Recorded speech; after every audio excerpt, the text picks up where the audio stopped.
নমস্কার বন্ধুরা, আজকে তোমাদের সাথে শেয়ার করে নিচ্ছি কিভাবে বাড়িতে ন্যাচারাল কালার বানানো যায়। মায়ের ঘরোয়া রান্নায় সকলকে স্বাগত। প্রথমে আমি প্রায় 400 গ্রাম মতো চাল 3 ঘন্টা ভিজিয়ে রেখেছিলাম। এবার এর মধ্যে হাফ চালটায় একটা বিট কেটে নিয়ে মিশিয়ে ভালোভাবে মিক্সচারে পেস্ট বানিয়ে নিয়েছি। হাফটা এমনিই পেস্ট বানিয়ে নিয়েছি। এবার তার মধ্যে দিয়ে দিলাম 5 টেবিল স্পুন হলুদ গুঁড়ো। তারপর সেটাকেও ভালোভাবে মিশিয়ে নিচ্ছি। কালারগুলো ভালোভাবে পেস্ট বানানো হয়ে গেছে। এবার এগুলোকে একটি থালায় ঢেলে নেব। তার আগে থালার মধ্যে একটু করে নারকেল তেল দিয়ে দিলাম। ভালোভাবে তেলটা স্প্রেড করে নিচ্ছি।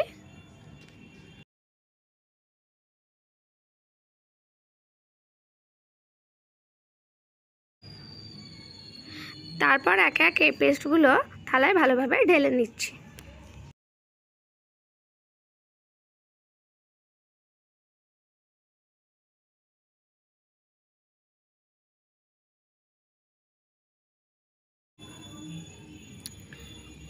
এবার হাতের সাহায্যে ভালোভাবে পুরো থালাটার মধ্যে ছড়িয়ে রেখে দিচ্ছি।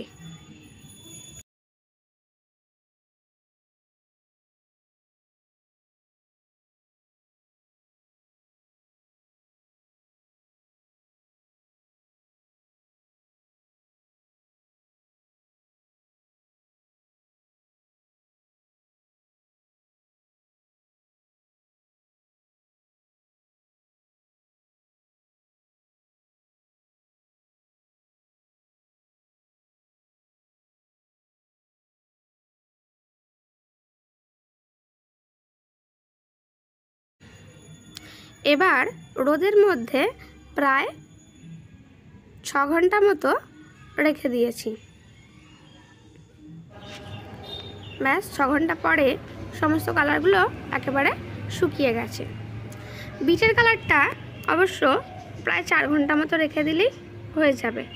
যেহেতু একটু বেশিক্ষণ রেখে দিয়েছি তাই বিটের কালারটা একটু ফেড হয়ে গেছে। তারপর মিক্সচারে আবার এগুলোকে ভালোভাবে গ্রাইন্ড করে নিয়েছি। ব্যাস আমাদের ন্যাচারাল কালার একেবারে রেডি। ভালো লাগলে অবশ্যই জানাবেন।